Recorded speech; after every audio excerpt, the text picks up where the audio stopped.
Wild at heart and weird on top here at Filmshake. It's episode 91 as we continue our journey into 1990, the year of 1990, with another 1990 movie. We're talking about, of course, David Lynch's Wild at Heart here on this episode. Nick, we are the Filmshake 90s movie. We are the Filmshake. We are the 90s movies podcast. I'm Jordan, and this is Nick. Oh yeah, we forgot that. Hey, what's all this we stuff?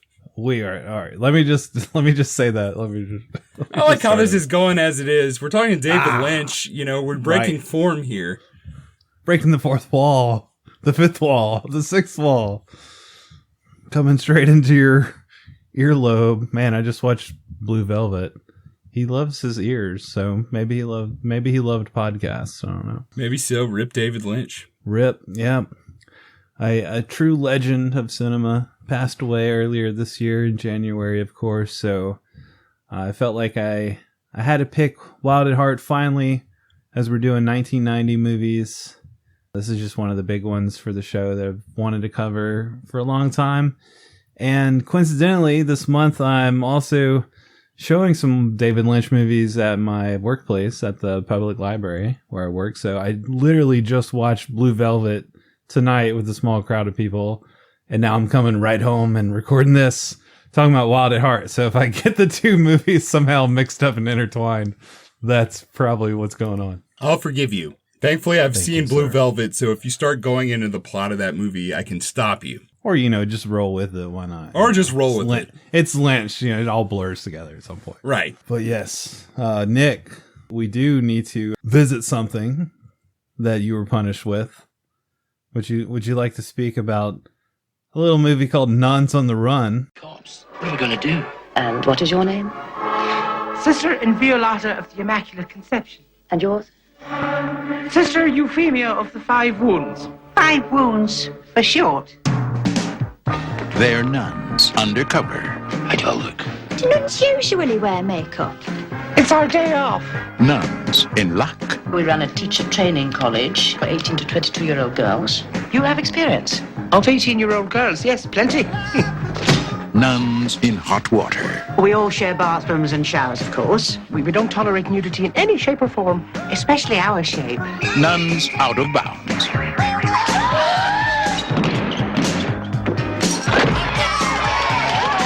Oh, we just love exercise.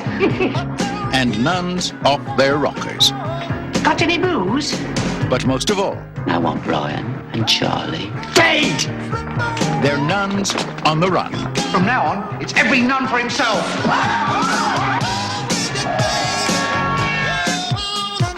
Also from 1990, which apparently is impossible to watch anywhere. You almost didn't watch it. I almost just watched the VHS because I had it and you couldn't watch it anywhere. So, but that's not the case. I did not watch the VHS, and you did find somewhere to watch Nuns on the Run. So tell us about it. What is this crazy movie about? So longtime listeners may know that sometimes Jordan is punished with a film, and I watch the film, and he doesn't watch it. I take his punishment for him. That almost happened in reverse. Yeah. Because Jordan picked two films here that aren't available on streaming. This punishment isn't, and our main movie isn't. I couldn't find a way to watch it, and I knew Jordan had the VHS, and I said, look, buddy, why don't we do a major reversal? It'll be history for the show. What if you watch the movie you punished me with and I don't watch it? And he was like, okay, I guess we can do that. But then I did some more searching, and I found a copy of Nuns on the Run on Internet Archive. And I had seen Nuns on the Run before. I actually watched this on TV with my dad. You've seen this before? Yeah, but I mean, it's been like 35 years. I mean, it's been a long time. Yeah. And it was the TV version. So I said, I'll still watch it, Jordan. Thinking you'd probably still watch VHS. What was I thinking, Jordan? I've been doing the show with you for 6 years now. You should have known better. What a dumbass I was. We've been friends for 26 years, too. Why would I ever think you would watch this? I mean, at some point I will, but if I don't have you to, won't. Now, You're never watching this. Intrigue me. Maybe try and sell it on me so I can. I should go watch this. The best I can do is lukewarm sell this. Okay, so the best way to sell this movie is the director. This was written and directed by Jonathan Lynn. Now, if you look at Jonathan Lynn's filmography, but you just kind of skip around, you think, wow, his second movie was 1985's Clue. That's a cult classic. People love Clue. I don't like Clue. See, you hate it. Okay, you hate it. There you go. Yeah. So you're not selling me yet. Okay, well, I think that you shouldn't watch this, and I'll give you more reasons in a minute. But I've never seen Clue because I loved the board game when I was a kid. And me being me, I thought, I don't want the board game to be ruined for me. I'm not watching the movie, and I've just never watched it. And then he did Nuns on the Run. But then he did My Cousin Vinny. Okay. Yeah, which I know you like, and I have never really watched all of it. Right. You have a weird thing with My Cousin Vinny I don't get. But yeah. My Cousin Vinny, most people love. That's a movie, I wouldn't say that's a cult classic. That's just a genuine comedy classic that won an Oscar for its leading lady, Marissa Tomei. But then he made some movies that did not hit, kind of flopped around. I remember watching Sergeant Bilko, which was based on a television show and starred Steve Martin. And that was not good. It flopped. Yeah. Then he did Trial and Error, which had Jeff Daniels and Michael Richards, Kramer from Seinfeld. I have that on VHS too. It's not very good. I mainly watched this in 1997 because Charlize Theron was hot. And she is hot in that movie. I remember thinking like Michael Richards.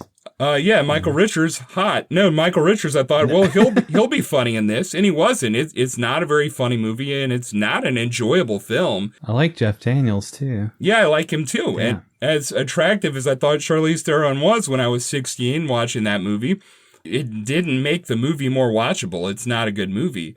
And then he did The Whole Nine Yards in the year 2000. Yeah, not a fan. I'm not a huge fan, but that movie was a hit. So Jonathan Lynn, I've just gone on and on about for really the whole allotment that I should talk about Nuns on the Run. So I'm sorry. All that to say, this is a very hit and miss director. He's made movies that are cult classics. He's made movies that are hits. And he's made movies like Nuns on the Run. Nuns on the Run, I don't really want to talk about a lot. It's about two criminals who are in a heist where they double cross. They're very, very dangerous co-heisters. They end up posing as nuns to try to be safe and try to get away with the money. So they run into the convent. As one does, right? That's just, natural. Naturally, right. You're going to dress up like a nun. Right. And these two criminals are played by Eric Idle of Monty Python fame and Robbie Coltrane of Robbie Coltrane fame. And, of course, he's Hagrid from Harry Potter. And anyone who is British or watches a lot of British things just groaned when I said that, because Robbie Coltrane is in so much more than Harry Potter. He's an incredible actor. Before Harry Potter, I knew him from Cracker, but I mostly actually knew him from James Bond. Like the band Cracker? No, he's in a show called Cracker, and he's amazing in that. He's a great actor. And he's great in this. Is that a racist epithet in the title of that show?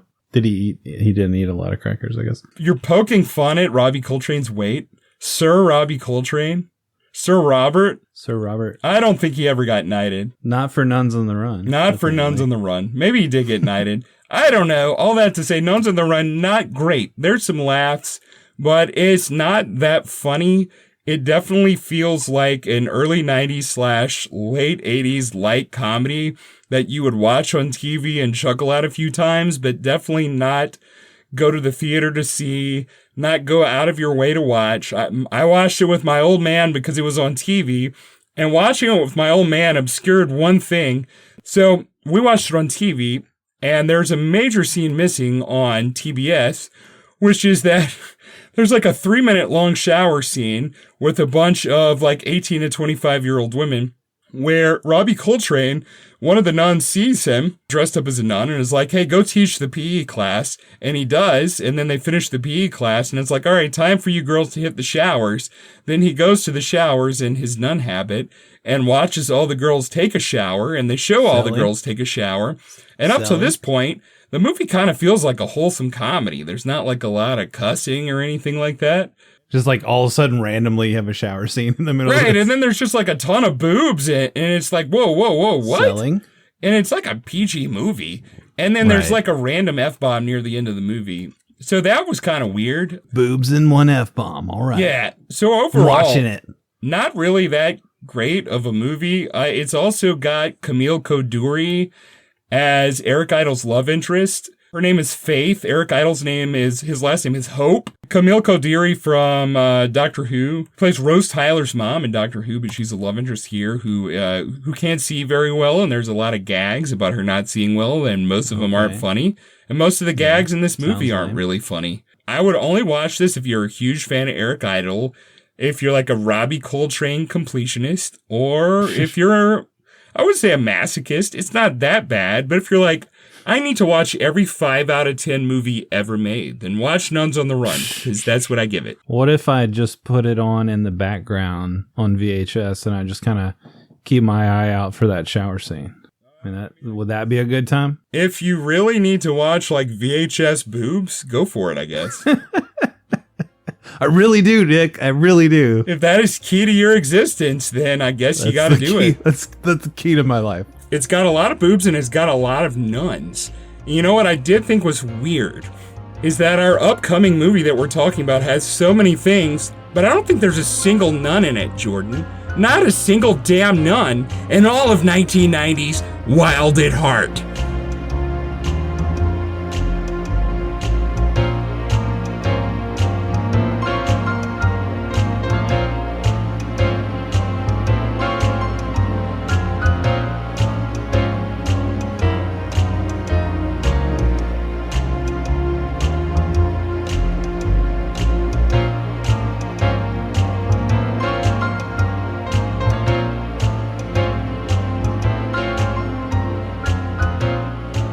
One thing that David Lynch forgot to throw into the kitchen sink of this movie. You know, when the credits rolled at the first screening, he thought, damn it, I forgot the nuns. I can hear it in David Lynch's voice. Damn it, I forgot the nuns again. That was a pretty good imitation. I meant to put it in my last movie. Does he have nuns in any of his movies? I'm trying to think. I don't know. Just watched Blue Velvet. There were no nuns, just more boobs in that movie. So, just a man who loves his boobs, and he's not a fan of The Habit. I'm searching Isabella Rossellini nun because I feel like she had to have played a nun. She seems like she would have to play a nun at some point. Oh, she just did in Conclave, which was nominated for an Oscar, which I didn't watch the Oscars or Conclave. Oh, okay. Was she played a nun in that? I guess. Okay. Strange synergy, Nicolas. We're talking about nuns and Isabella and all that. Yeah, but is Willem Dafoe in that? And does he have weird gums? He has got the worst teeth maybe ever in this movie. It's so bad to look at. I don't want to see his teeth or see this Bobby Peru character ever again. He's a scoundrel. He's a scumbag. Yeah, I never want to see him again either, Jordan. He was yucky. He's a yucky guy. Jordan, this movie is yucky. Is that how you describe it overall? I would describe just 1990s Wild at Heart as yucky. Yucky. So does that mean you didn't like it? This is not my first rodeo with David Lynch, and I'm definitely not a David Lynch hater. He's done some stuff I really like. Eraserhead, I don't hate it. I don't love it like some people do, but I do enjoy it. I think it's pretty good. Yeah. The Elephant film. Yeah, The Elephant Man, I think probably a masterpiece. Really good movie. Great film. Yeah, I like Blue Velvet a lot. Like it a lot. The first season of Twin Peaks, love it. Love it. Right. I mean, if you love Twin Peaks, then Blue Velvet's like the precursor, right? So I can see why you would vibe with both of those. Yes. Jordan, this movie is yucky. Wild at Heart's yucky, man. What exactly? How what made you feel yucky? Let's get into it. What is this movie? What is it about? Can we give our listeners a little synopsis real quick? Yeah, why don't you do that? This is your pick, damn, and I just talked about nuns for like an hour. You do that, damn. Okay. All right. So we've got, of course, some of our show favorites here. We got Nicolas Cage as Sailor Ripley. I mean, first of all, what better name could you pick for Cage in this role? Sailor Ripley. I don't know. It just feels right. He's a Elvis loving snakeskin jacket wearing criminal. We also have Laura Dern, another show favorite. Just so much love for her. She plays Lula Fortune. So she is the daughter of Marietta, who is played by Diane Ladd, who's her crazy psychopathic mother. And basically, she wants Sailor dead because she wanted to screw him in the toilet of a hotel where they were at a party, and he turned her down. So she sends a hitman after him in like the first 2 minutes of the movie. That's yucky, Jordan. That is really yucky. That is some yucky stuff there. Yes, and I talked over you, but the last thing you said was she sends a hitman after him because he turned down her advances in the toilet. Yeah, sends a hitman after him like in the first 2 minutes. Yeah, he turns down her advances, and he's like on the steps of the hotel. And he's seeing her daughter. Lula. Right. It's yucky. So that is yucky. But he immediately just kills this hitman with his bare hands. Like, yeah, out of self-defense, but obviously the violence in this movie is really over the top. You said immediately. It's a long time before the guy's dead. He gets beaten for quite a while. It's yucky. Yeah, it's yucky too. Or you 5, you're like, it's yucky. I didn't like this, Mom. Yeah, but it is yucky. I mean, and I don't know if that's part of the point of this kind of the ugliness of the American dream or the American nightmare, and, you know, the whole nightmarish vision of this type of Wizard of Oz fairy tale type of thing going on here. So yeah, there's a lot of grotesque, over the top violence, sexuality, weird stuff because it's David Lynch. Basically, yeah, we have Sailor Lula on the run after he's released from prison for, killing this guy in the first 2 minutes. He goes to prison, he gets out, they're on the run, headed to California. The mom's not happy. She sends some hitman after her daughter, trying to basically take out Sailor and get her daughter back. So we've got characters like Johnny, who's played by Harry Dean Stanton. We've got the criminal mobster type guy, Santos, who's after Johnny and Sailor. He's going to kill both of them. We've got Bobby Peru, played by Willem Dafoe, who's another hitman or robber or thief or just scumbag who assaults Lula and talks Sailor into a bank robbery that goes wrong.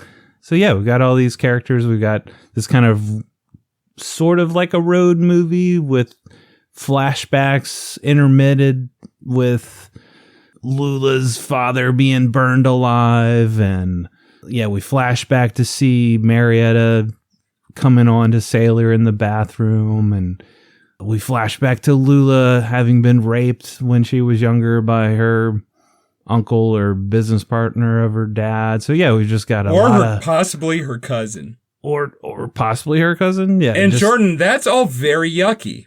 It's all yucky. Yeah, I agree. Those are yucky elements. And Jordan, her mom goes with her to get an abortion, and there's a close-up on her face through like some weird... the magnifying glass kind of thing. Yeah. And that's yucky too. This is all violent and excess. It's all yucky. Yeah, I agree. But despite that, what were there aspects of this that you could still enjoy despite all the yuckiness? Oh yeah, definitely. Okay. So Jordan, I'm not sure if you knew this, but Nicolas Cage is in this film. Yes. Nicolas. I mean, let's just talk about Nicolas Cage, our love, our hero of the show. What do you think of his performance here as Sailor? Well, I think it's important to point out that as bizarre as Lynch's films generally are, there's not like a nihilism in his work. And as much as I'm goofing off, isn't? I don't think there necessarily is. No. I feel like there's generally a weird optimism that he has, which is probably why I don't hate him, because a lot of directors like this, I feel like they lack what he has. And I feel like nihilism is what you do when you have a lack of imagination and creativity. You fall into nihilism. And I don't feel like he lacks either of those, so he doesn't fall into that. So even in this movie, which is not among my favorites of his, he doesn't fall into that, even though it does get really gross. And I think his intention here was to get as gross as possible because he wants to present the purity of Cage and Dern together here as a counter to that, to show you, like, can their love exist in this awful, disgusting world that he's presented? Which I don't feel like is a facsimile of the real world. I know that people will say that, like, that's just like our world. And I actually don't think it is. And I think saying it is kind of nihilistic. Mm. I think it's a very metaphysical, over-the-top, exaggerated version of the real world. But, I mean, Cage and Dern in this, I love both of them. But, I mean, particularly Cage.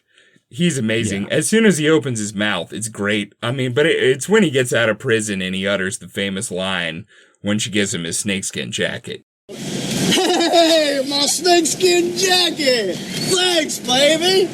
Did I ever tell you that this here jacket represents a symbol of my individuality and my belief in personal freedom? About 50,000 times. No, it's amazing. And apparently that was Cage's own snakeskin jacket that he brought to the production, and he just wanted to incorporate that into his character, which is amazing. Yes, and he's so great all the way through this. He's just so good, man. He's always so good. And it makes you wish that Lynch and Cage would have worked more together. Maybe it seems like they didn't get along, or I don't know what happened exactly with their relationship or why they didn't work together as much going forward. But Nick's just like over the top ridiculousness, just really playing well into the underhanded, tongue-in-cheek weirdness, comedic effect of everything. Like, it just works so well with what Lynch is asking for here, where it's kind of a parody, it's kind of a fairy tale, it's definitely hyper stylized, and I feel like that style really works in Cage's, like, he works well with that, you know, that whole aesthetic. So him putting on the kind of Elvis persona, that real Southern accent, that, you know, that basically just the Elvis voice that he puts on, just all his mannerisms, you know, just this kind of over the top, like, cool, but not that over the top. But it's not over it's not like wacky crazy Cage, but it's definitely, I mean, he's definitely putting on this kind of like cool guy Elvis persona, right? And it's very stylized, like all his movements, you know, all his dress, and, you know, his look and everything is all very filtered through Lynch's vision, for sure. But I mean, that's the whole movie itself, for sure. Right. Yeah, and Laura Dern has got like this Scarlett O'Hara thing going on. But I feel like basically anytime Cage is on screen, I like the movie. Yeah. He's just not always on screen. And the times that he's not, I'm just like, this is gross, man. And I like these gross people, and I don't want to spend time with them. Right, because even with Cage being a manslaughterer, as he says, and not always making the best choices or making dumb choices, or, you know, he's obviously still a rootable hero. You know, like, I feel like he has so much charisma that it's hard not to just follow him with whatever he does and however he does it, you know? Like, I'm gonna root for him no matter what, criminal or not, you know? Yeah, and he really was just defending himself and Laura Dern. I mean, it was excessive, but the guy had a knife and he was trying to kill him. So I think he was going to have to kill the guy in self-defense anyway. It just ended up being kind of gruesome. The way that it's presented, as a viewer, you in no way hold that against him, nor does Laura Dern's character. No, not at all. So I love the scene of them going to the club, the Hurricane, I guess is what it's called. And they go to see, the band called Power Man, and just the way they dance together. The setup of her tapping on the bed and stomping her feet on the bed, and Lynch's transition shot of her stomping on the bed to her stomping on the dance floor, and it not being like some kind of dance music, but it being like hardcore music, is so awesome and unexpected and wonderful. It is great. And like she's tapping, like you said, on the bed after she's done her nail polish on her toenails. So you've got like all these cotton balls all over the bed. So when she's jumping on it or tapping on it, you know, they're flying everywhere, and then it transitions to them at that club dancing, and you've got Cage just letting loose with like karate kicks and karate chops and stuff. It's awesome. And then the moment where one of these punks at this club is dancing up on Laura Dern and Sailor's just not going to have it, right? So I love how he just immediately like points to the band and they stop, and then he addresses this guy like, yeah, I want you to apologize to my lady and all this.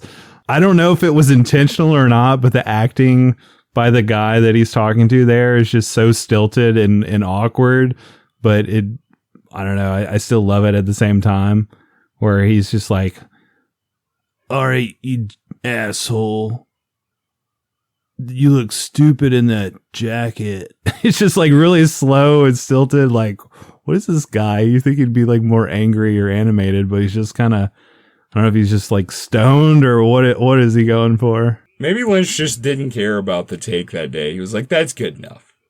That's good enough. Or maybe it was Lynch being like, no. We need you to say just these words with no emotion. Could have been either. I like the little tidbit of Sailor flicking his cigarette down on the floor at the club, and then when he grabs the guy and like punches him and throws him to the ground, the guy's hand, like you see a close up of his hand going onto the cigarette, and he gets burned that way. Thought that was a nice little touch. Yeah, that was cool. And then you get to hear Cage sing, Jordan. Yeah, dude. So he does his own singing in this movie, which, I mean, he sounds pretty freaking amazing, if you ask me. I love the touch of this hardcore band. Like you said, you've got one guy wearing like a Guar shirt, and a minute ago they're just like thrashing. Yeah, I love how he points to this hardcore thrash band, and they all start crooning, and he sings Love Me, which was a Elvis song, I believe. And his hair's all a mess, and he's just got this really unique energy about him for sure. And all the girls at the club are all like swooning over him, which you would think like, okay, like a weird combination of calling back to Elvis and like the 1950s, and, you know, these girls in like their little, you know, like you would think like these 1950s or 60s girls that like swooned over Elvis or the Beatles back in the day, but here you've got it in this setting of this grungy club, and these girls like in these fishnets and, you know, leather shirts and stuff, and they're all like, ooh, like swooning over Cage and stuff. It's just a really weird, fun combination of things there. Very Lynchian. Lynch's famous love for the 1950s. Oh yeah, yeah.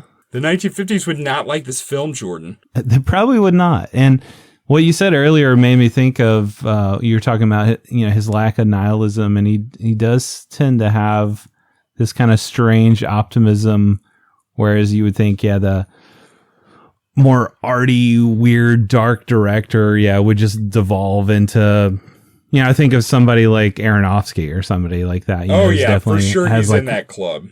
In that club, but he has like that more nihilistic tendency. No, I mean the nihilism club. I don't like Aronofsky at all. Yeah. He's in the nihilistic club, but he's also in the like weird, dark, arty film club, right?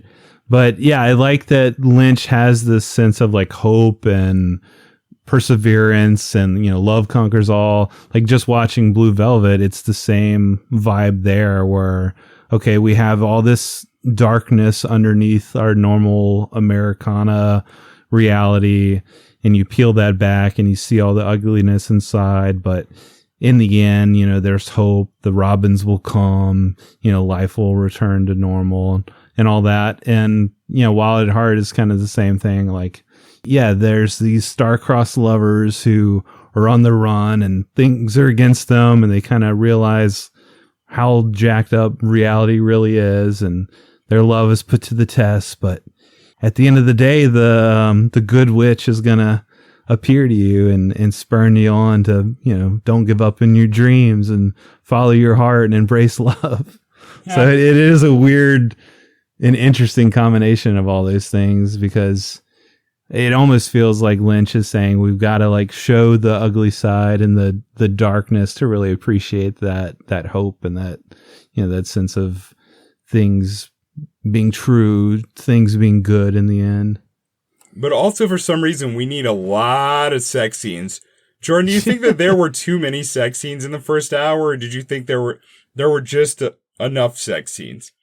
Because I was thinking, man, honestly, if I was just a teenager and I would flip to Cinemax and that had been on at 1 a.m., I definitely would have just thought this was a softcore porn, like for sure.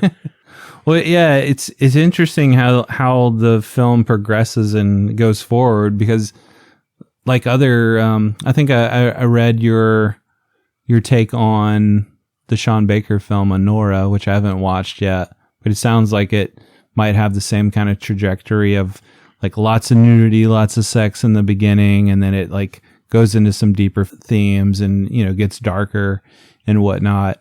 So I don't know if you could speak to the comparison between this film and that film. Man, I wrote that review way before that movie won that stupid Oscar. Now you want to take it back. You want to take back your 5 stars because it won the Oscar. If that person from that other movie wouldn't have tweeted all that stuff, then it would have won all the Oscars, and Honora wouldn't have. But anyway, Honora, I thought was a great film. I watched it a few months ago. It looked interesting to me because I enjoyed the Florida Project. And yeah, it's the same kind of thing. The first hour is just like a sugar rush. There are a ton of sex scenes, but if you really watch what's happening in the sex scenes, only one person is really taking pleasure from them. And you can kind of extrapolate some things from them. Later in the film, you start to realize what they're revealing about the title character, who obviously the movie is named after her. And then in the final scene, after you find out, like, the first hour didn't really mean what she thought it meant, or what she deceived herself into thinking it meant, because she had to have deceived herself a lot in that first hour to really believe what she believed it meant. Mm-hmm. In the final scene, there's just like a... Don't give away anything, though, at the same time. Yeah, I'm not giving away any major plot points, but in the final scene, there's just like a total removal of the barrier between the main character and the truth, between the viewer and who the main character actually is, between the viewer and what the main character is actually feeling and actually feels. And I thought it was great. I thought the ending of that was revelatory. That movie is definitely not for everybody. Yeah. And that, I did think the sex scenes were necessary. Okay. On a character level. So here you didn't quite feel the same. I didn't quite feel that way. I don't think Lynch quite operates that way. Operates in feeling necessary, or the sex scenes being the same kind of... Lynch isn't the kind of director, and sometimes he gets pegged as this kind of director, and I don't think he is. I don't think Lynch, like, tightly crafts a narrative. Right. Where he, like, fence posts all this stuff and has, like, all these deep themes and all this symbolism and stuff. And I think people think he does that, and I don't think he does do that. These things come to his imagination, and they do mean things to him. And he is saying something, and I think he's saying what we've already said, that he wants to bring about this optimism through ugliness, but I think that's it. Yeah. And I don't think that, like, everything in his movies and all the weirdness necessarily has, like, a deeper symbolism. I just think that it's what came to him, and it's what he puts in the movie. So I don't think that the sex scenes are all necessary, or necessarily are necessary. Necessarily are necessary. Should they be cut down? I don't know if I could say that for a fact. Like, where do you get to the point to where, like, you take away the purity of their relationship that you want to have there? Because they hit a wall too. There's a point where, I mean, obviously we're a spoiler show, so I didn't give spoilers for Honora, but I will here, where she finds out she's pregnant and they run out of money, and you don't get any more sex scenes after that. Yeah. You do, and she's in the scene, and it's a sexual assault scene. It's not a beautiful There's no beautiful love in that scene. Turns ugly for sure. Yeah, and that scene's real yucky, Jordan. Yeah. Real yucky. That is the worst. That is one of the worst scenes. Not quality worst, like not a bad scene, but effectively it's terrible to watch. Yeah. And I mean, because you care so much for Lula's character at that point, and it just feels so manipulative and yucky, and just something about like the power she gives him in that scene too. It just feels really gross. But yeah, I wanted to comment back on everything you're saying, because I'd say I agree. Like watching this and Blue Velvet both closely together, it doesn't feel like Lynch ever tightly crafts a narrative, like you said. It doesn't feel like, oh, okay, I've got this plot point that leads to this, that leads to this. It's all very loose. It feels like, yeah, maybe there's things in there that you could cut, to like make a more clear or straightforward narrative, but then you're also going to miss what is some of like the interesting quality of his films if you do that. And so, yeah, I feel like, yeah, you can't, it's almost like a moot point when you're asking like, well, is this necessary or not in a Lynch film, because like, well, that's not really the point. It's not like, is this necessary, or does this like, traditionally speaking, add to the plot or add to the character development or whatnot? Because I don't know, I feel like the way he's crafting his narratives kind of operates on a different plane. Yeah, like you said, he's playing around more with like these symbols or ideas or just images that he's throwing in as they come to him. But yeah, I'd say they still overall like speak to what he's trying to convey, or whatever message he has. And about the sex scenes and like all the nudity and passion that we see early on in the film, yeah, like you said, I think it does at least demonstrate like this passion, this purity of their relationship, the intensity of their relationship. And then you're able to contrast that with later when they run out of money, when she's pregnant, when she's assaulted. Like there's obviously, it's not just like sex the whole film throughout, to where it's just like, oh, we're just using this as, titillation or as pornography or whatever. But I definitely think it speaks to their characters and their relationship, at the very least. Yeah, I think I've effectively argued to myself that they are necessary. I don't know if they had to quite be as graphic as they were. Right. But yeah, now that I'm looking at what he set out to do here, which is again to show, can this love exist in all of this awfulness? Yeah. I think for what he was trying to do, they probably were necessary. That's some big secret you been carrying, Sale. We all got a secret side, baby. Hope you don't think I've been lying to you about other things.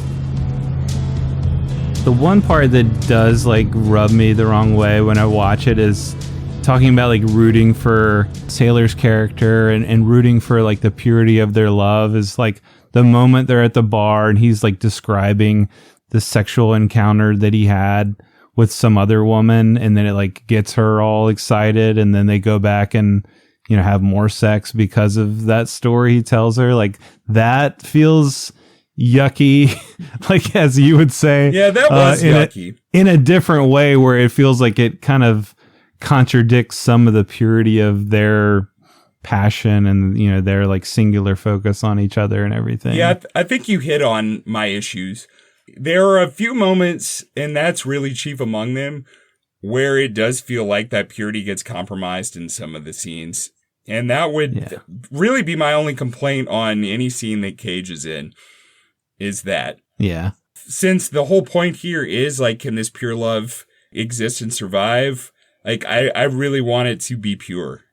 And that did kind of sully it. Yeah. And then, like, that's also like, okay, we're seeing that through our own lens of like, it's hard to say like, yeah, Lynch, you should have cut that out, based on, my moral point of view or whatever. But yeah, in the end, I would say that does just feel yucky. Like, and it's like, it does sully it, but obviously he felt like he needed that in there for whatever reason. Well, I mean, the second half of the film, there's a lot of stuff where I'm like, he felt like he needed to put that in there for whatever reason. Yeah. So what were some of those things? And those are, you're talking about things that just didn't jive or didn't work Jordan, for you? like almost everything that happens when they go to New Orleans, I could have done without. Just cut it all out of the movie. Okay. So what were some of the things that happened in New Orleans? So another actor that we love is in this film, Harry Dean Stanton. Harry Dean? Harry Dean, his part really doesn't come to much, Jordan. Yeah. He could really be cut out of this film. And it wouldn't really make much difference as far as the story goes. Which, by the way, this movie is based on a novel of the same name that came out the same year, 1990. Right. So Harry Dean... I Dean... think you have a good point that his character doesn't really... Other than it just being Harry Dean, and other than it, I guess, showing Marietta and like how psychotic and confused she is... like his character, I guess, adds a little more dimension to her predicament of like she's hired him to track them down, but now she's also hired Santos, who's gonna track down Harry Dean and kill him, I guess, because he's knows too much or he's like in the way or whatever of him getting with Marietta. I don't know exactly what the deal is there. But yeah, ultimately, like you said, you could clean it up a little bit and just cut out the Johnny character and just have the Santos character.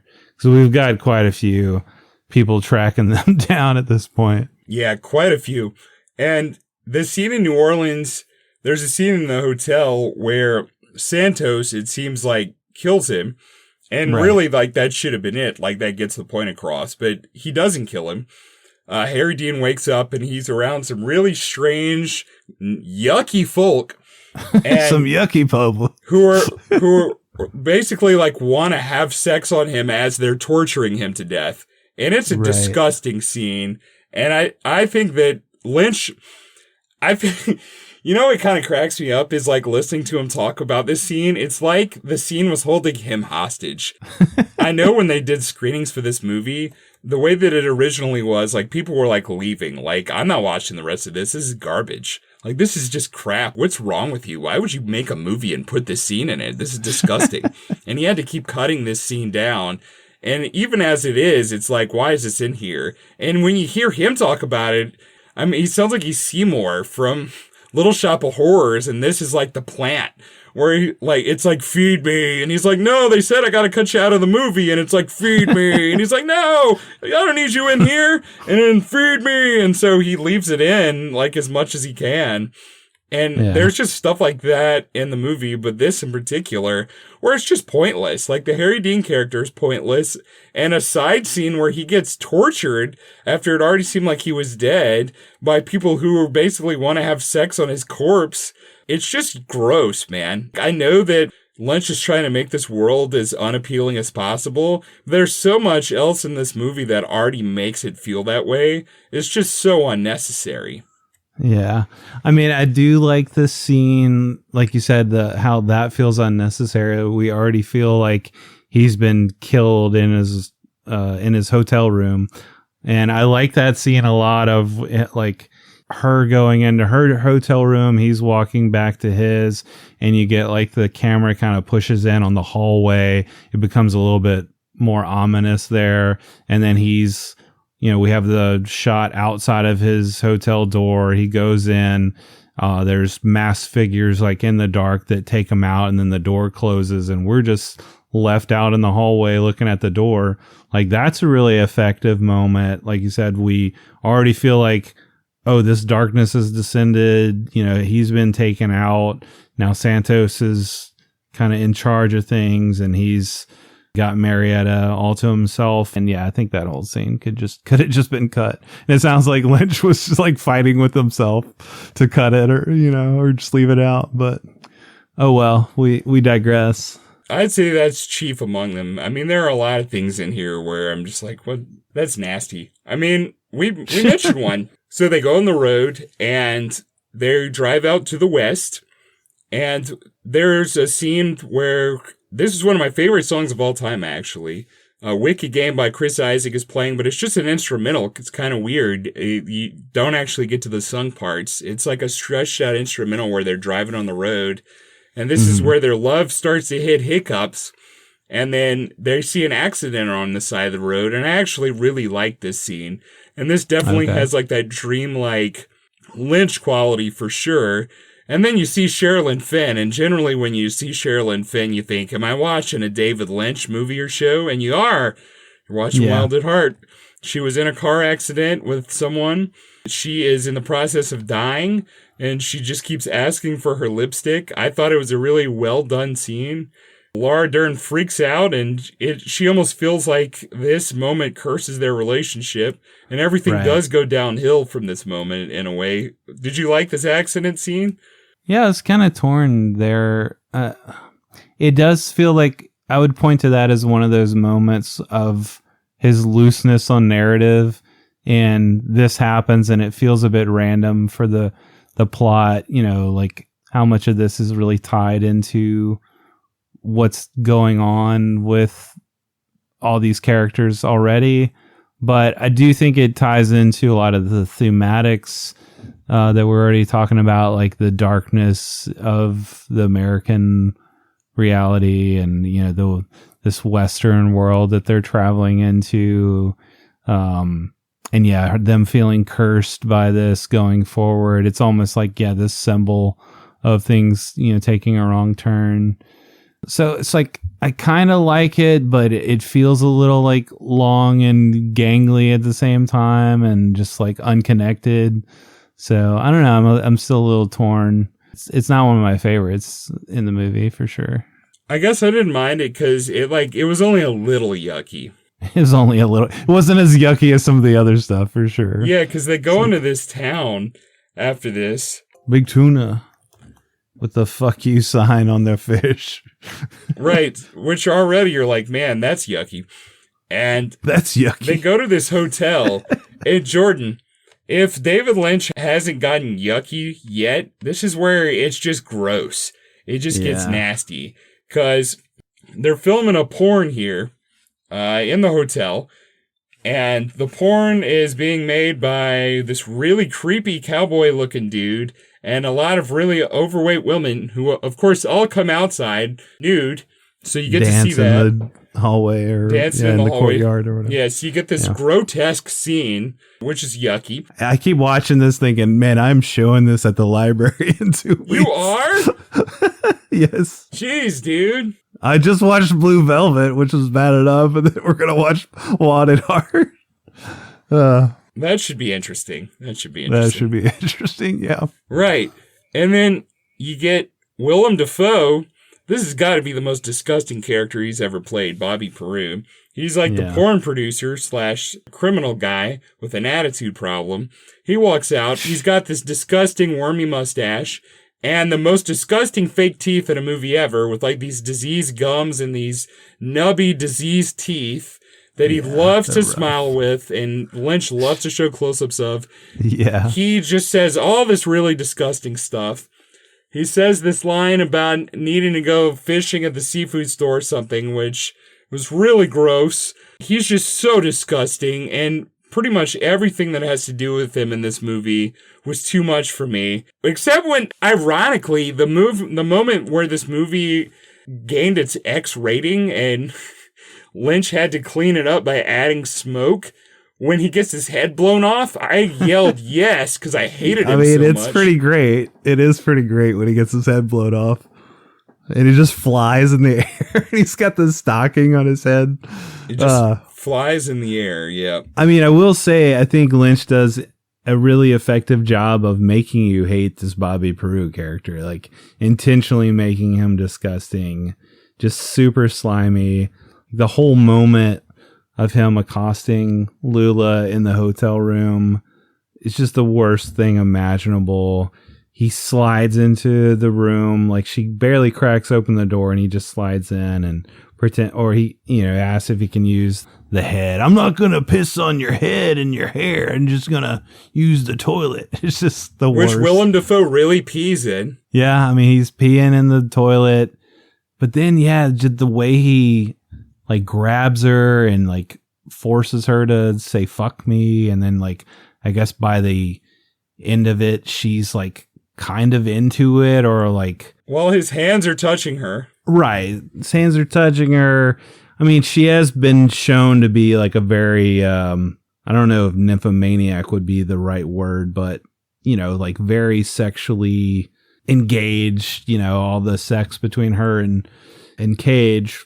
And this is right after she finds out she's pregnant with Cage's baby. Right, and things have been kind of on the rocks with her and Cage a and little there's bit. Vomit on the floor because she vomited 3 days before, and they've left the vomit on the floor, and neither one of them the have vomit cleaned is it the up. worst. Like the scene of the flies flying away from the vomit. It's like, talk about yucky. That's probably the worst image in this movie. Even Willem Dafoe thinks the vomit is disgusting and that they won't clean it up is disgusting. As he's sexually assaulting her, he's like, man, y'all are gross. Yeah. Y'all are yucky. But yeah, like her like giving into it and then like saying that, like whispering it and like, you know, obviously feeling aroused and stuff despite the assault. And then him just like, oh, gotta go, you know, with his crazy redneck teeth. It's just like the worst, man. It's the absolute worst. And then obviously she's just totally traumatized. Multiple moments throughout her life and throughout the film where she's just traumatized, but this has got to be the worst. Yeah, I mean, I didn't like any of this. Obviously, I keep joking around and saying stuff is I'm not going to say the word anymore, but yeah, you know, keep it up. You're good. That it's YUCKY, but it's like a curse word now. You can't say it. Right. It is, man. It's just disgusting. I hate all this stuff. I hate all of this stuff. Everything with Willem Dafoe in this, like I said, besides him getting his head blown off, I hate. And I hate all the parts with Crispin Glover before this, where you have a flashback side story to Crispin Glover, which also feels extraneous and useless, where he's really disgusting. I hated that too. What did you think about that? I mean, I like Crispin Glover a lot, but I will admit it does feel extraneous, but I don't know. It's another one of those things where it's like, okay, it's a Lynch film. It's just going to be filled with a lot of extraneous weird stuff and you kind of go with it or you don't. So I wouldn't say it like it bothered me that it was there or that I enjoyed it either. It's just kind of like, oh, it's just one of these little facets in this multifaceted weirdness of a Lynch movie. Okay. But I will argue though, if you enjoy seeing Willem Dafoe's head blown off so much, then it had to have been effective, at least to some degree, and necessary for his character to be so disgusting and to be so villainous, right? That there's a payoff that he gets his head blown off later. I mean, is that really like so great of a compliment? I mean, if you're really annoying to me that I have to punch you in the face, is that like complimentary that afterwards, like when you're lying on the ground with like blood all over your mouth and one of your teeth on the floor, that you're like, see, Nick, at least I did a good job of annoying you. I mean, if that was the purpose of the character, though, to be villainous and, you know, for you to hate them and to root against them. Yeah, but I hated him because he was not because of any deep inherent factors in his character. I hated him because he was gross, Jordan. He was aesthetically disgusting. That was why I hated him. Right. I mean, I would say that lends itself to him being a villain, though, right? Like, he is an exaggerated villain because of the gross qualities that are added into him, right? Like, he's not only gonna try and screw over Sailor, he's kind of in on the take with the contract on his head and everything. He's gonna try and get this money from the bank robbery, but also like kill Sailor in the process to get the money on his head. So yeah, like he's a dastardly guy, but yeah, add on to that all this other stuff that's just like gross and over the top. I don't know. I'd say he definitely fits within the universe of the film. He fits within the universe of the film, I guess. I mean, once he's there, he does. He kind of redictates that universe in a way because he makes it more disgusting. Yeah. I don't know. I didn't like him in this. I didn't like Glover. I mean, it's not that I didn't like him in this. It's just he was so gross. Again, it's just that he was really aesthetically displeasing. Yeah. To such an exaggerated degree. I can't be complimentary of the director that I was glad that he died when he was so annoying that I was just glad he was off screen because I hated looking at him, Jordan. Yeah, I get where you're coming from. Yeah. So ultimately you would say Lynch should have done better, or he failed in this respect? I think that this just isn't my kind of movie. I mean, It's just not my kind of film. It's just not. Like, this kind of exaggeratedness, it's just not my thing. There are other things that Lynch does that I like, and this angle of Lynch is just not my favorite angle. I love Cage, I love Dern, and I love the ending of this. I love the last 5 minutes of the movie. Yeah. Well, let's go there. Let's talk a little bit about that. Well, wait, don't you want to talk about whenever they put on pantyhose at the end and there's like a 25-minute long close-up of Willem Dafoe's face going, so you see his teeth through the pantyhose? I think we've covered enough of that. Yeah, I think we could move on. What about Cage's line when Dafoe's head gets blown off? That poor bastard. Cage has got some great lines in this, for sure. And his delivery is always perfect. Oh, yeah, it's amazing. But he gets busted in the robbery because the robbery goes horribly wrong, since the point of the robbery for Dafoe was more to just kill Cage, which he fails at, and then accidentally blows his own head off as a cop is shooting him. And Cage ends up going to prison. In the book, apparently it was for 10 years. In the movie, it's for 6. And it turns out that Dern has decided to keep the baby. So she wasn't so sure when she talked to Cage before. But Cage only took this bank job because he and Lula were out of money and they needed cash. So he took the bank job to get cash, and he failed and ended up in prison. Lo and behold, 6 years later, she comes to pick him up with his 6-year-old son. Or I guess 5-year-old son. Yeah. Yeah, and it's a interesting point where she picks him up, they're driving away, but then she stops and breaks down, starts to cry.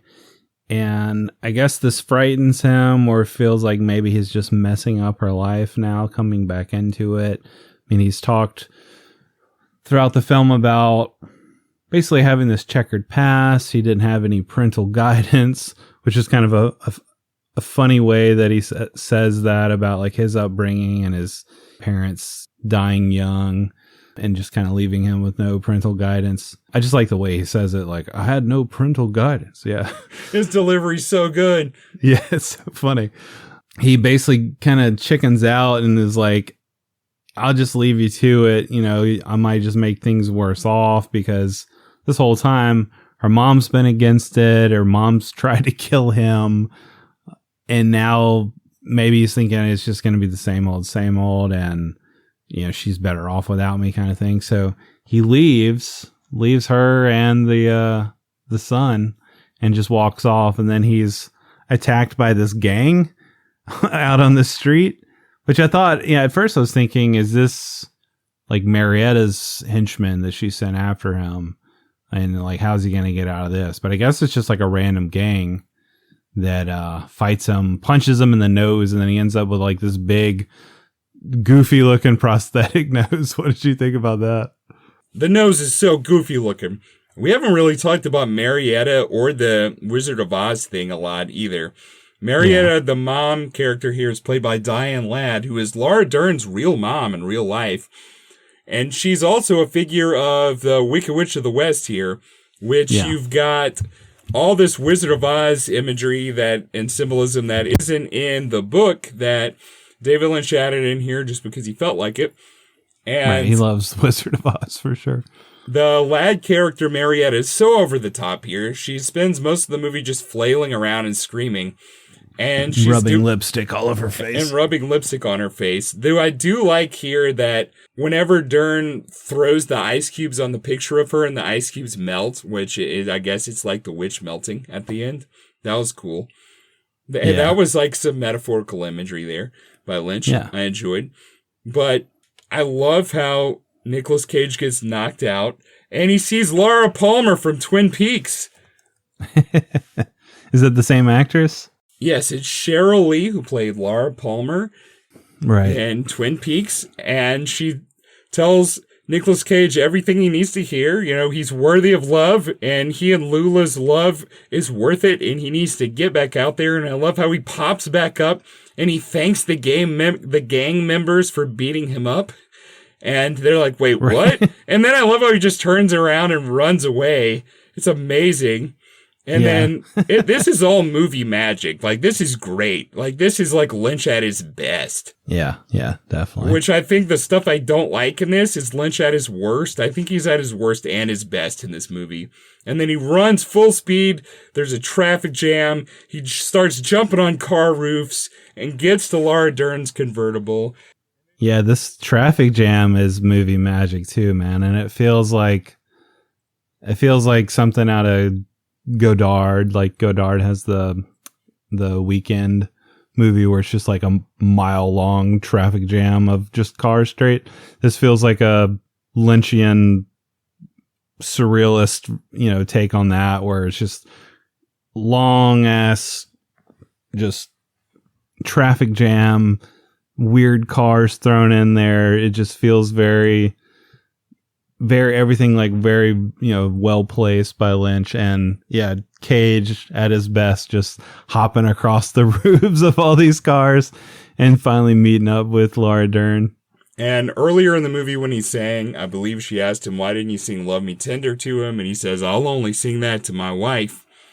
So now he does sing Love Me Tender. It's beautiful. Cage, his Elvis voice is great. The camera's spinning around them. I love how the kid looks up at them and looks up at his mama, and she smiles down at him, and he's so happy that his parents are together. Yeah. It's so beautiful, man. I love the ending to this. And then the credits are rolling as he still sings. It's great. Yeah, your favorite thing, dude. Credits rolling over, two people kissing. That's right. And yeah, they're not kissing. He's just singing. I guess eventually they kiss, I think, but yeah, I love it. It's like you said, it's movie magic. It's great. Yep. Pace Ripley, their child. You got Sailor Ripley. Lula Pace Fortune, Ripley. By the way. Dern's last name in this was Fortune. Lula Pace Fortune. Great name. Yep.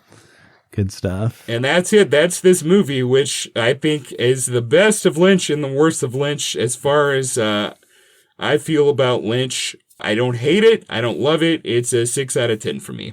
All right. Yeah, I'd go a little higher than that. I wouldn't say this is probably my favorite Lynch. This is my second time watching it, I think. And yeah, I'd say there's like a looseness to the narrative that like I somewhat enjoy, but also it feels a little like ramshackle and it could have been tightened up possibly. But yeah, I love Cage's performance like you. I love Dern. I do enjoy a lot of the weirdness and the just strange Wizard of Oz touches, and like all the Lynchian stuff is cool. But yeah, I guess overall, not his strongest work. I'd say 3.5 out of 5 for me. Yeah, I wouldn't go as far as a 4, but I still enjoy it a lot. I mean, it still has a lot of stuff in it that is kind of more my bag, I think, than yours, Yeah. Just that whole scene of them dancing in the club, like in the snakeskin jacket. And, That's a Cage, great scene. Like, I could just take that and give that like a 4 out of 5. I think a lot of the stuff we love in this movie, we both love. Yeah, for sure. I was a little scared. I knew coming into the episode, like, okay, well, I don't totally hate this, but what if Jordan loves this unconditionally? But then when you started talking, I was like, oh, he's like criticizing stuff. So we're okay.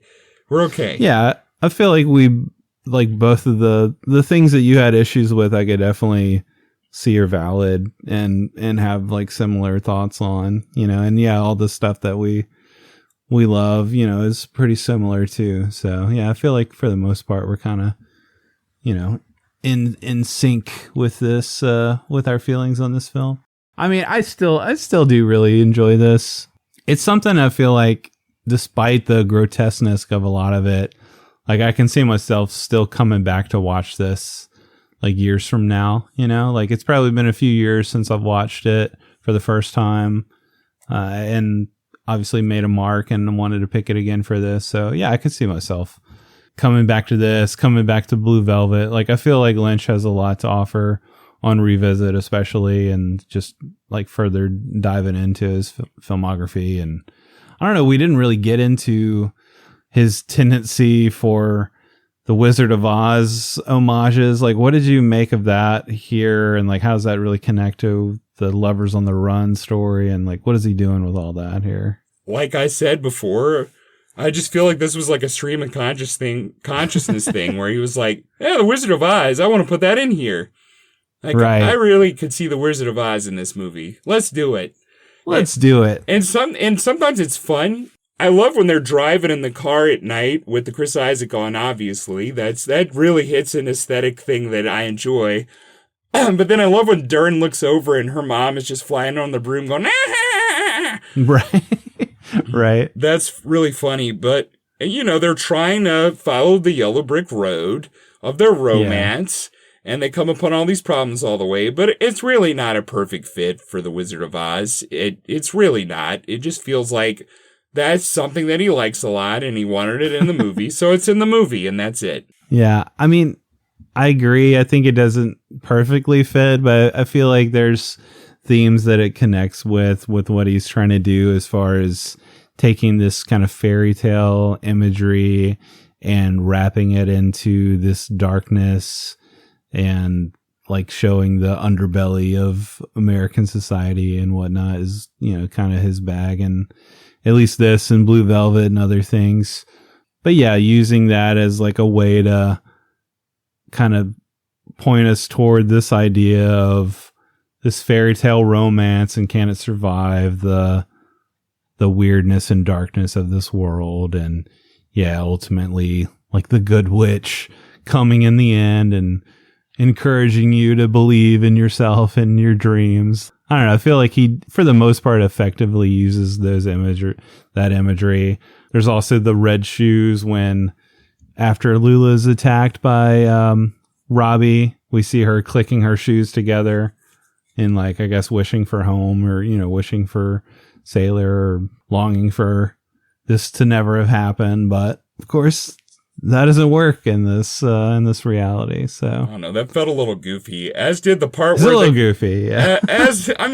What about the part with the dog where the guy's like, where he's talking about the dog and he's like, or I didn't mention the breed. It could be whatever you imagined it, or it could be Toto. You might think it's Toto. Yeah. But not just that, Jordan. He doesn't just say, or it could be Toto. He says, or it could be Toto. From the Wizard of Oz. Like he has to add good from old the Jack Wizard Nance, of Oz there. Who's in every Lynch thing, basically. In case you didn't notice, the Wizard of Oz is important. Yeah. To come out and now, that was pretty heavy-handed of just like, oh, let's just throw in some more Wizard of Oz references for sure. So, no, I get it, yeah. But yeah, ultimately, I think we're in agreement, so... Cool, man. I am glad that we covered this. I'm glad that you finally watched it and we got to talk about it. And hopefully our listeners got a chance to check it out. It's not widely streaming in a lot of places. So I would say check out your local public library. Maybe they have the Blu-ray or the DVD if you want to go that route. Otherwise, I'm not really sure where you're going to find it. I'm not sure if that one's on the Internet Archive. Maybe check it out there. Yeah, it might be. It actually, I know I've seen the soundtrack and other Wild at Heart stuff on there, so they might have that. But yeah, good shout out to Internet Archive because I love what they do over there. And hey, you can go watch Nuns on the Run if you need to. Yeah, if you need to. If Nick sold you on that, you know, if you need to see 40 pairs of boobs. Yeah, my rave review. Or Robbie Coltrane wearing a nun's habit. There you go. He really is quite good in that. There's a scene where, because he's like the worst Catholic ever. Like Eric Idle is like the atheist one and he's the Catholic one. Yeah. And Eric Idle has to keep asking him like, wait, explain this to me real quick. I have to teach a religion class. And he's like, explain the Trinity to me. And Robbie Coltrane's just like, well, sometimes the Holy Spirit's a dove and other times, like he can't explain anything to him. And other times he's a ghost. And then like he knows nothing, but he's so good in the movie, but it's still not really a very good movie. Nuns on the Run. Yeah. I think I'd pick Wild at Heart over Nuns on the Run. 8 out of 10 times, Jordan. 2 out of 10 times I'd watch Nuns on the Run instead. I'd think about Willem Dafoe's teeth, and I'd say, nah, I think I'd rather watch Robbie Coltrane in a nun habit. Well, did you have a movie connection for connecting Wild at Heart to Ghost? The only connection I had is that both movies are about doomed lovers, Jordan. Ah, that's true. That's true. I got nothing. I got nothing, man. There you go, doomed lovers, and you know what? They get pulled apart. One becomes a ghost, and one has to go to prison. So there you go. There you go. Is prison like becoming a ghost? It's a deep metaphor. Yeah, some would say even worse, and some would say, no, not worse, because you know what? You can get out. You can make yourself better in prison and get out and live a better life. Yeah, and in prison, you can't walk through walls and, beat up people with your ghost hands. In space, no one can hear you scream. Are you ready for the trivia battle? Pop quiz, asshole. Let's do it. In space, no one can hear you clash. Yeah, there you go. All right, Jordan. It's trivia time, bud. All right, bud. Well, speaking of your great distaste for Willem Dafoe in this film, maybe you'll hate Willem Dafoe even more after I pound you with some Dafoe-centric trivia questions. Oh, that's dumb. Okay. What do you got? What do you got? All right, all my questions are based on Dolph Lundgren. Okay, I'm guessing we're going to be watching a Dolph Lundgren film next. Possibly. All right, what you got? What's your first question? In which James Bond film did Dolph Lundgren make his cinematic debut? Was it A View to a Kill, Moonraker, The Living Daylights, or Octopussy? Was it A View to a Kill? Yes. Nice. All right. First Dafoe question. So, in Lars von Trier's Antichrist from 2009, Dafoe starred opposite which actress in a brutal two-person psychological horror film? Was it Nicole Kidman, Emily Watson, Charlotte Gainsbourg, or Bjork? It was Gainsbourg. It was Gainsbourg. Good job. Yeah, that looked really nihilistic, so I did not watch it. Yeah, I did not watch it either. You're right. Von Trier is definitely in that nihilist camp for sure. What's wrong with that guy? He's a sad man. He's a sad little man with no mommy. All right, Jordan. I actually made this kind of easy for you. I don't know why, because it's my pick, and I picked the punishment. There you go. And I don't even think it's a bad punishment, but okay. In 1991, Lundgren co-starred with Brandon Lee in Showdown in Little Tokyo, a movie I think you like. Yeah. Who directed that film? Do you need the choices? I do. I don't remember. Was it Cary Hiroyuki Tagawa, John R. Leonetti, Mark L. Lester, or Jan de Bont? It's either Lester or Arnetti. Is it Lester? Correct. Nice. I know Tagawa was, he's the Shang Tsung guy that's the actor in that film, right? Yes, and John R. Leonetti directed Mortal Kombat Apocalypse.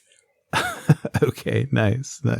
I'm glad I didn't give him any more credit because he doesn't deserve it.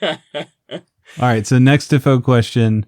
Dafoe's frequently collaborated with director Wes Anderson. So in the movie The Life Aquatic with Steve Zissou, one of my early favorites of Wes, what is the name of Dafoe's character?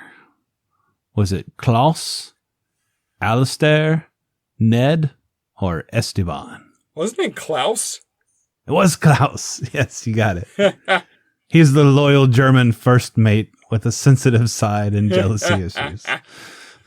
That was like the Cracks in the Facade movie for Anderson. What do you mean?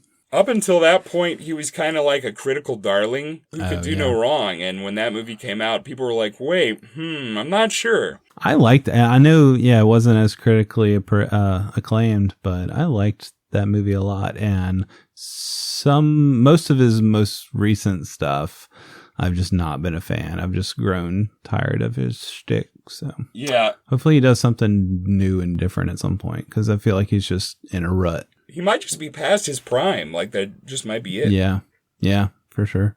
You know what? You know what's weird?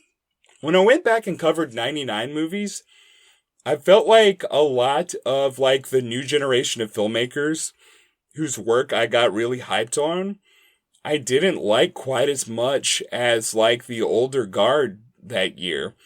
Like Rushmore, I liked, but it was like an 8 out of 10 and not a 10 out of 10 like other movies were.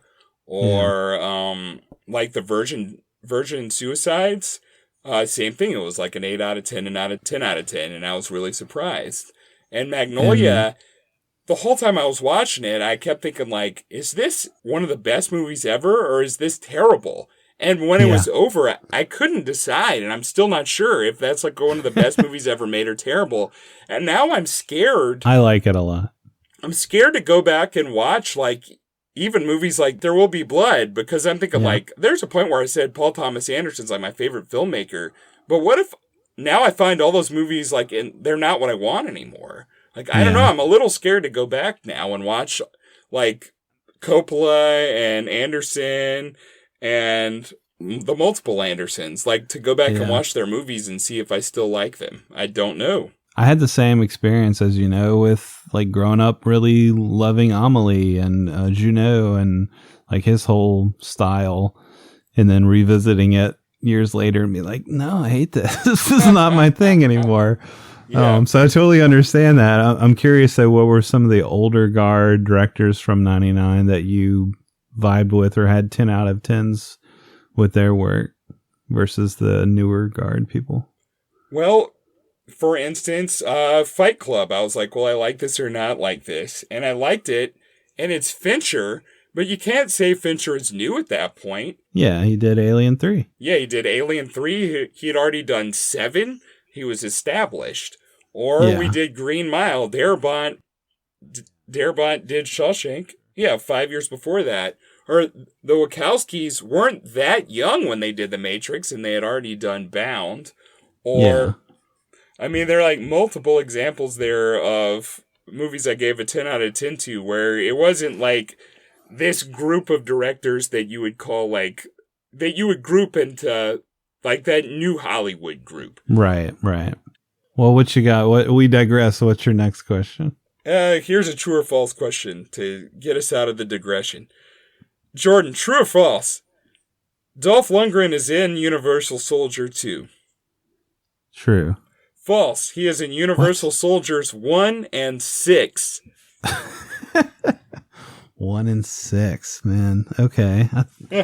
See, another VHS that I think I have, but I haven't watched any of the Universal Soldier movies, and I'm not sure which ones I have.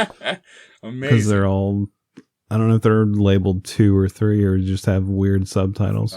Well, pressure's on me now. If I get this one right, I win. All right. Let's see. Speaking of the old guard, let's see if you can answer this question here. So which of these filmmakers has not directed Willem Dafoe? A. Julian Schnabel. B. Catherine Bigelow. C. Abel Ferreira. Or D. Ridley Scott? For some reason, I want to say Bigelow. Is that your final answer? I guess. No, Bigelow directed Dafoe in one of her earliest films, The Loveless. I never saw that. It was Ridley Scott. Ridley Scott was my second guess. Yeah. Dang. Choked. All right, Jordan. Choked on it. Number 4. And pay attention, okay? Because I feel like you're going to get confused here. Chronologically, Lundgren is in which Rocky movie and in which Creed movie? A. 4 and 1. Okay. B. 3 and 2.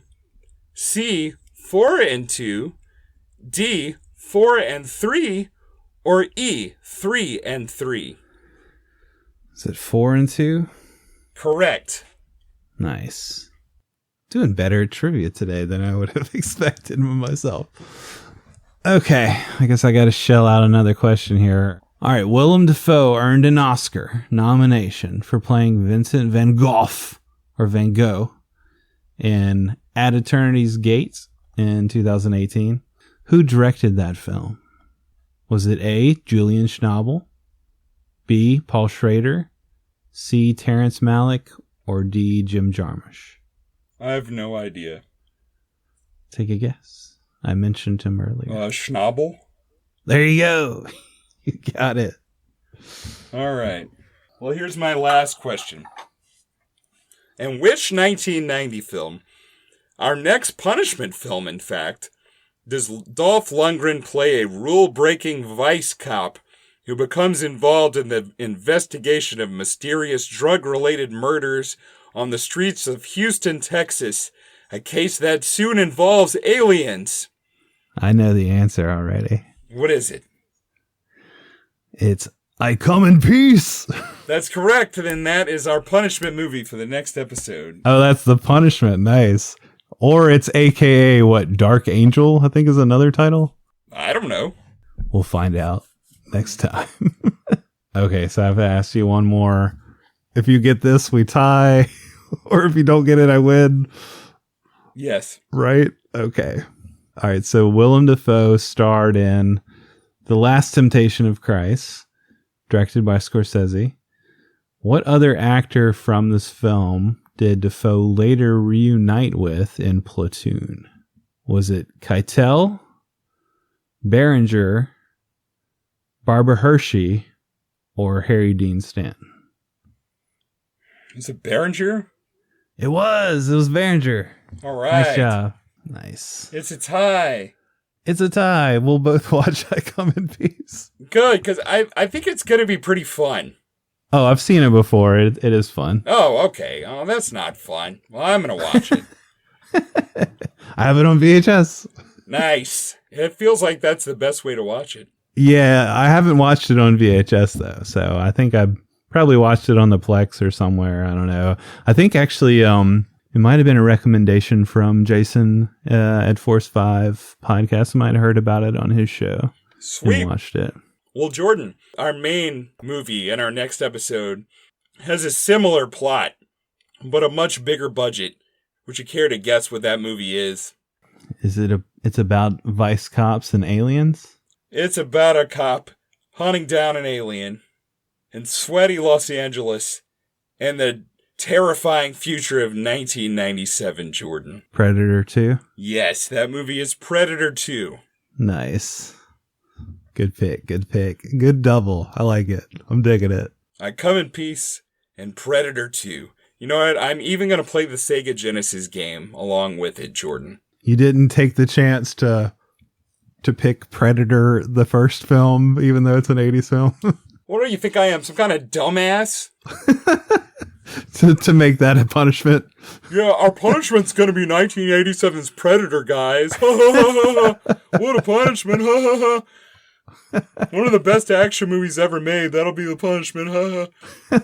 It's so yucky. It's yucky. How everybody gets blown up. Seeing Laura Dern's perfect perky boobs is so yucky. It's so yucky. Her boobs. Awesome. Well, I'm excited about this double. I'm excited about this next episode, episode 92. So, folks, stick around. Hope you'll watch those movies and join us for the discussion. Thanks for all your support over on Patreon. We love our patrons who tune in each month. Hopefully give us some money to do some bonus content over there. So we got bonus episodes. We just wrapped up a season of bonus episodes over there. So Nick's been churning those out, battling the AI who's trying to take over as co-host. We just did one on Transformers and the G.I. Joe movie for our patron Anthony. So yeah, now we've got a new season coming up of patron episodes. I'm going to step in and not let the AI take over. I'm going to help out with those, and we'll be editing those. So yeah, looking forward to making those with you, Nick. Yes, I'm glad the AI's gone. What a jerk. Or is he? Oh no. If you guys want to get some of our bonus episodes, check us out on patreon.com/filmshake. And you can reach out to us on X, on Facebook, wherever at 90s Movies Pod.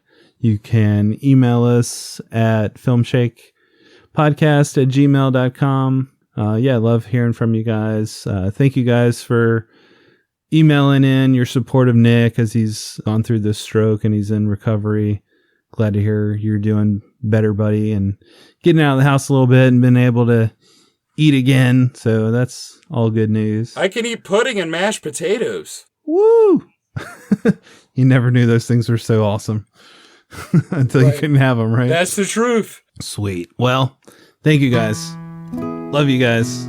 As always, we'll catch you next time for more Filmshake. Take it easy. Love me tender, love me sweet, never let me go. You have made my life complete, and I love you so. Love me tender, love me true. Well, you know what can't be spared? Any expense at our discussion of Wild at Heart. I don't know what kind of transition that was. Yeah, and I know a lot of people love this movie. Never mind. I'm not gonna say that. I'm not gonna say the thing I was gonna say. I was gonna say a dick thing. I'm not gonna say the dick thing. I'll just cut this. I know a lot of people love this movie, but they're dumb. They're not. But some of them are. But some of them aren't. The end. Yeah. You never know.